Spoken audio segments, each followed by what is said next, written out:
Ford is saying it's going to have one of the largest DC fast charging networks in the United States. And if you do the maths, technically that's true, but I am a bit skeptical. Here is why. Hello, my friends. Welcome to the channel. I'm the Electric Viking. My name's Sam Evans. Welcome to all the new subscribers. Welcome back, everyone else. Great to see you. Hope you've had an amazing week. Thank you for subscribing and supporting the movement. Join our Facebook group. I'll put a link in the description below. And also, thank you to our Patreon supporters and YouTube members. I'll be at Fully Charged. I'm sure you've heard of Fully Charged. It's the best electric car show on the planet.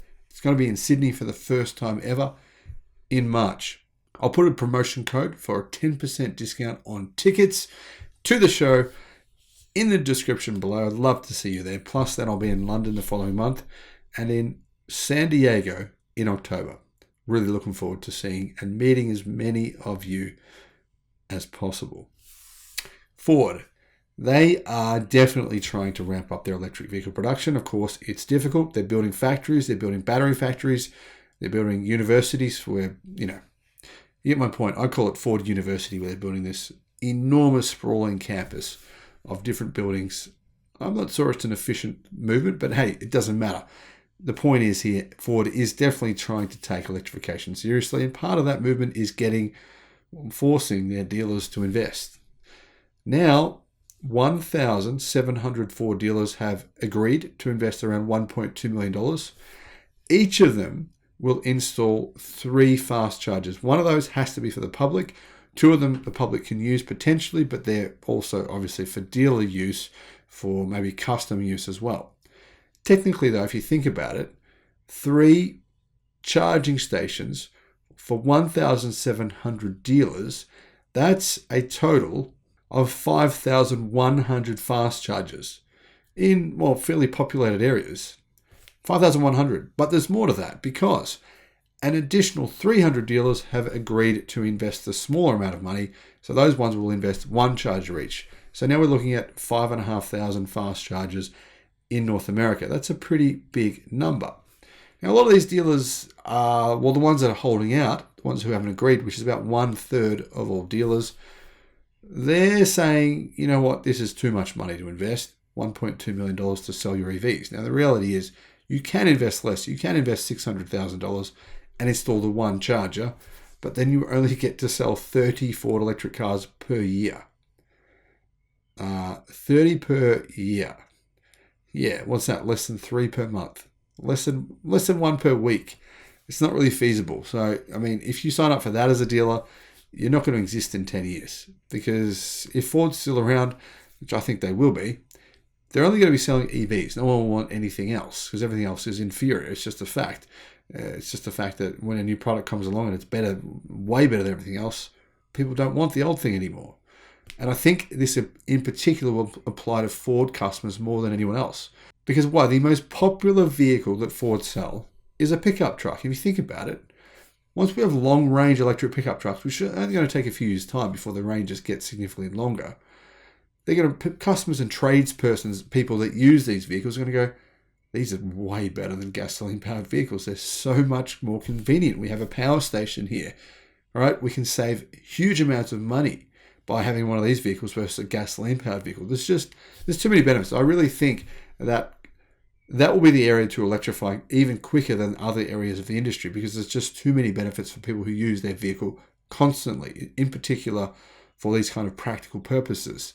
So I believe that Ford customers will move to electrification quickly. That will mean those 30% of dealers who don't want to invest the $1.2 million, which I understand. A lot of them are probably small dealerships.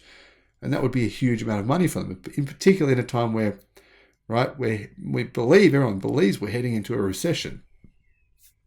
That means those dealers will simply cease to exist. And getting back to the dealers that have bought in, 5,500 chargers. This has been tried before at some dealerships, but unfortunately what happens is the chargers get installed at the dealership, and then at night time, when the dealers, when the staff go home, they lock the place up. And you can't access the chargers. Now, apparently, people are saying as well as that when they're at a dealership, often the chargers are blocked. the car park is busy, there's cars parked everywhere, and you can't actually access the chargers. So, I mean, people are understandably skeptical of Ford's claims here that they're going to have one of the biggest DC charging networks in the country, because you've got to be able to access it for it to be really viable. Obviously, Tesla superchargers, they're not in dealerships. They're not closed off at night time. They're not blocked by, well, sometimes they're blocked by idiots, but generally they're not blocked by people trying to, do their servicing, do their car selling. There's all kinds of reasons why they'd be blocked off in a dealership. Supercharger network needs to be available and active 24 hours a day to be truly viable. So is Ford's claim going to ring true? Well, I don't think so, but I mean, we don't know. Maybe Ford will build them in a place that is accessible 24 hours a day. It's possible. It's possible. Now, in comparison, Tesla's US network of superchargers exceeds 1,500. EVgo and Electrify America have more than 850 stations and 800 stations respectively.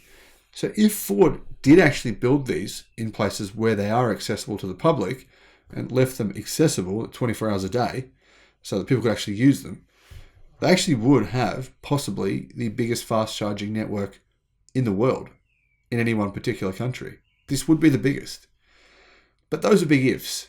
A lot of things have to come into play for that to happen. I can't see that being likely, considering they're being built in dealerships.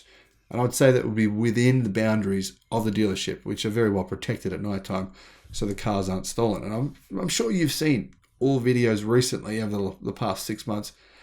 What's going on in America? I mean, so many cars getting stolen from dealerships. I've never heard of that before. I've never seen that in Australia. I mean, I've seen a couple of Ferraris get stolen, but people just going and stealing average, ordinary cars from dealerships and doing it in this kind of remember the movie Gone in 60 Seconds? Sort of like that. It's like this full-on strategy where they have a bunch of guys come in and try and take 10 cars at once. I've got to say, it's actually kind of impressive, although I'm not saying I support it. I don't at all. But the amount of strategy that goes into this work to make these, pull off these heists it's kind of impressive. Anyhow, the key point here is, are dealerships getting wary of that? And would they therefore then have just, these superchargers which are in the dealerships just completely blocked off when it's not 9 to 5? I'd say probably. That would mean the supercharger network might not really be a network. It might be more of a dealership network. What are your thoughts? Let me know in the comment section below what you think. Would you,